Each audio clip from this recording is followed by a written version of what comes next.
up, you guys? CeCe Clemons, Vibin Weirdo. How art thou?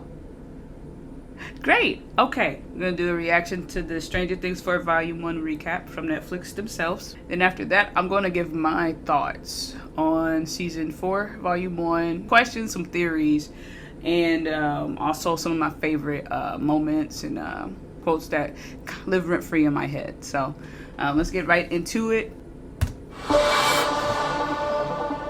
Everyone looks at me like I'm a monster. You can't let these mouth breathers ruin you. You're a superhero. Not anymore. So let me see if I have this right. You received a doll in the mail. Yes.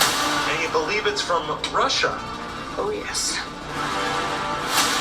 You boys, the future of Hellfire. Max, I know something's wrong. You know you can talk to me. I don't know how to say this other than just to say it. Hawkins is in danger. They about to War die. is coming to Hawkins. You know, I tried to wake her, man. It was like she was in a trance or something. Vecna's curse. Everyone Vecna targets has something in their life. Something that's Haunting them. yeah. It is torn bare. Belong here. Everything that has happened in Hawkins can be traced back to Brenner's little pet. 11 is dead. I'm not convinced. Where's the girl? We can't stay here. We gotta go! We gotta go! How do we find Owens? I don't have my powers. Your gifts been stolen. And I believe I know how to get them back. Look who finally decided to join us. This still isn't over. If we want to get out of here, we're gonna need a miracle. Vecna has the power to open gates. Why would he be opening gates? To take over the world. Bingo. No way. Nancy, wake up! Nancy! Hey! We find Owens, then we warn her, then we warn 11. We're alike, you and I. We could reshape the world however we see fit. How? That was funny. She said,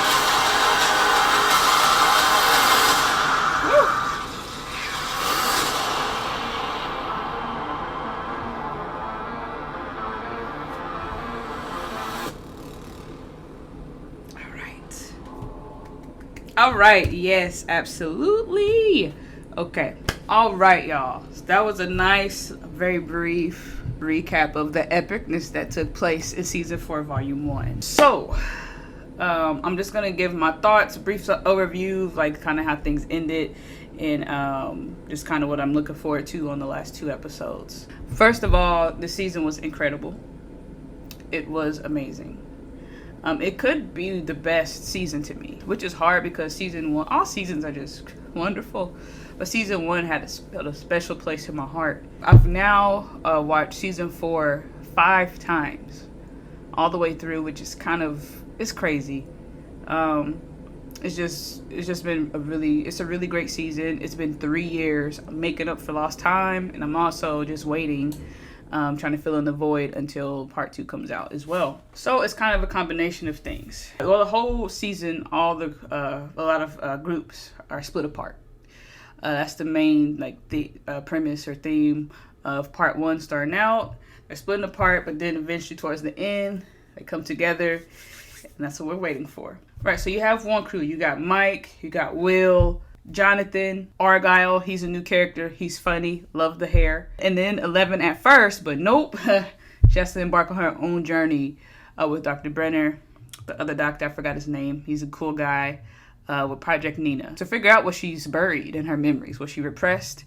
That's going to help her uncover her true power and also restore her powers. That crew with Argyle, Will, Mike, Jonathan, they eventually come together to find 11. We have the other group separated. We have Dustin, Lucas, Robin, Nancy, Steve, Max, then eventually Eddie, and one of my favorites, Erica. So they're coming together to defeat Vecna.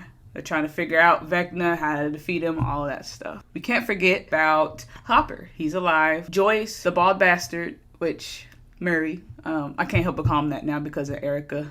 I can't help myself. And I forgot the other guy's name. That's helped him escape. I forgot. But he's included with that group as well.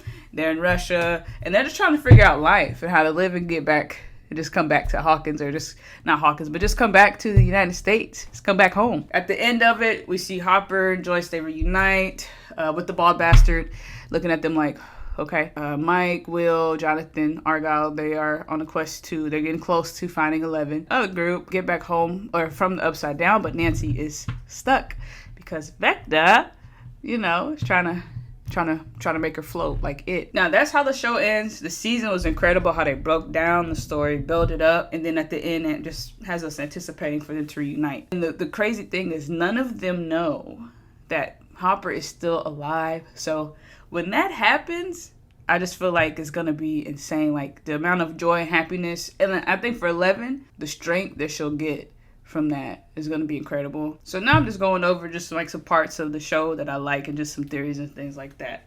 So first of all, there's some things that I use from the show, some phrases that are rent-free in my head. Definitely one of them is 11 saying, Angela. I love it. It's just, first it's because she's talking, first of all. She's just like really, she's speaking more confidently, and then like the way she's saying it. And when she yeeted her with the skate, that was a very joyous moment for me. She deserved that. Yeah, she'll have like a permanent scar. She'll have to have stitches, but she didn't die. She's alive and she's okay. Hopefully she learns not to bully again. But if she does, I'm sure 11's powers are back at this point, and it's not a good idea. Don't kill her, but just like, I think she deserved that. But yeah, I'll just walk around the house randomly. Angela! It's just, I don't know. It's just cute to me. And those bullies were relentless. Like, dang. It's like, her dad died, and you still making fun of her, and that's relentless. She deserved to skate to the head. I don't care. We can argue about it. We can Angela about it. Let's do it. Okay. And these theories, Will is gay, honey. Okay, Will is gay. It's fine. I don't care in general, but we don't care. All these theories, this is the case and this and he is, and when he's ready to tell us, he gonna tell us. And if he's not. Just leave it alone. Let him tell us when he's ready. No more even thinking about that. That's done. Leave it alone. Leave him alone. He's good. I mentioned this in my last video. All the crew, everybody that I mentioned earlier, I just love how ride or die they are. 11 or not, they still jump in head first, and they come together to try to figure things out. I love that. Absolutely. That's what makes the show more lovable. It's not just about 11. Like, these other people are freaking geniuses. Genius. What? Like, how lucky is 11 to have come across Lucas, Mike, Dustin, and Will, kind of, who are linked and connected with other people that are so freaking smart. How lucky is she? Yeah, I truly believe 11 wouldn't survive without them, and they wouldn't survive without 11. They all need each other to survive this world. This world that 11 is so very much involved in and a part of, unwillingly.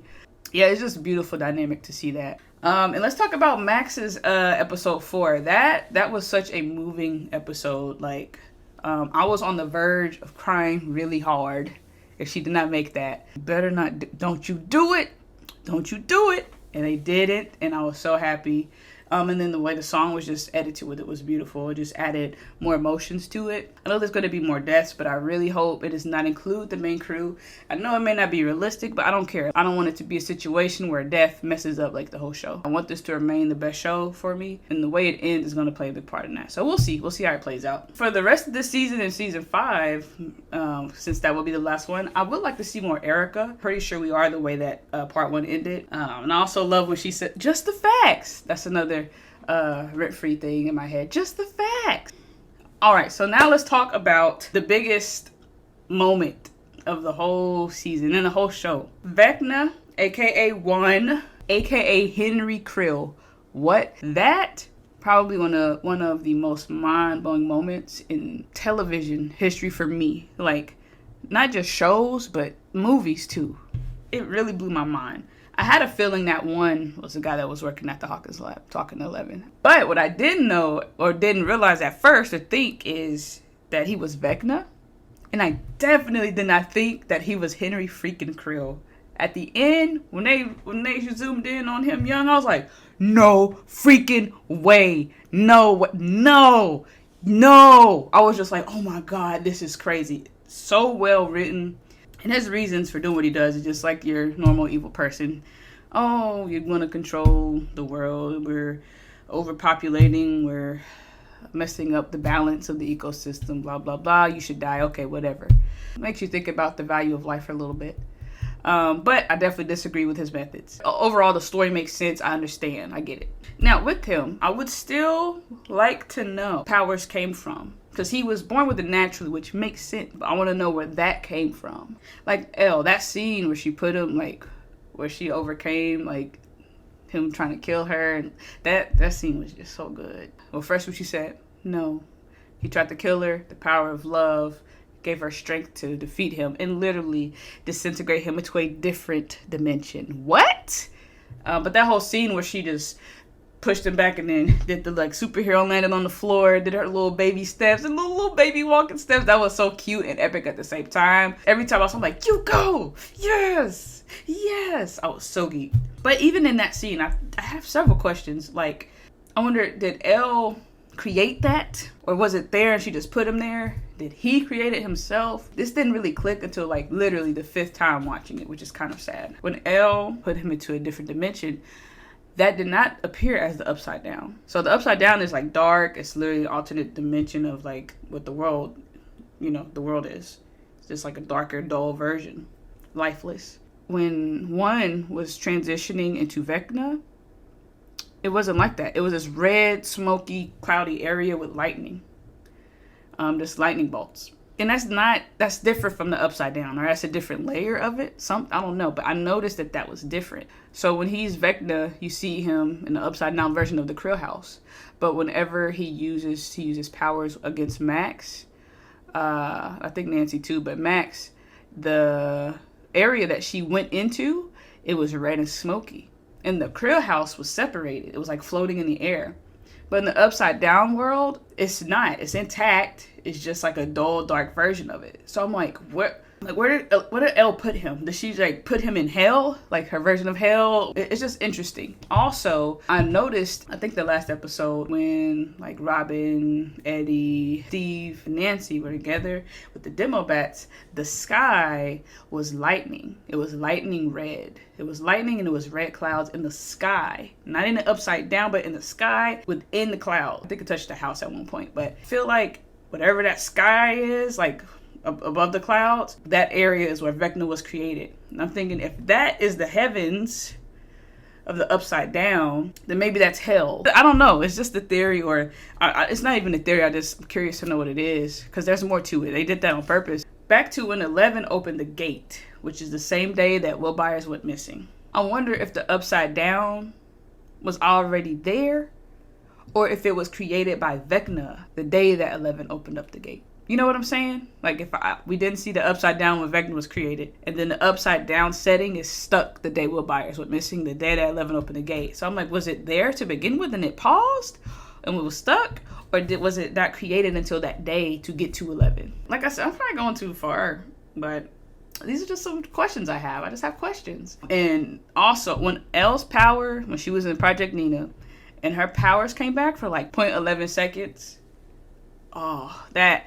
like, rewatching that, it's like, I'm just like, yes! Oh! Because you could just feel, it was like a year of like her not having it, and she just had that release, and that was a dope scene. I really love that scene. And also, like I mentioned earlier, the scene where she defeats Vecna.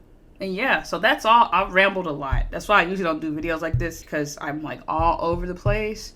But yeah, overall, those are my thoughts. Those are my questions. Hope some of them get answered. The rest of season 4, probably the best season. Even though the episodes are longer, it's still amazing. A lot of people are saying, "Oh, this is something you should watch weekly." Like, nope. Don't listen to them Netflix. Drop them all at once, like you've been doing. Don't change it. Don't do no weekly releases on season 5. Don't do it for other shows that are, We can keep it as is. I binged it. It's binge worthy. It's longer, for sure. It's definitely longer. I'm not going to deny that. and I could feel it. Like I was okay with, like, I watched it over the course of 2 days.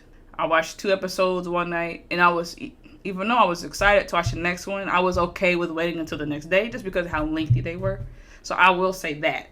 But 1 week, no, absolutely not. No, thank you. So yeah, that's it, you guys. I absolutely loved it. Let me know what your thoughts were on it. Some of your theories, some of your questions. Some people have some crazy wild theories that are like, you need to take a nap. Thanks for watching again. Don't forget to hit like and subscribe if you are new. CeCe Clemons, Vibin Weirdo, drink your water as always, and peace.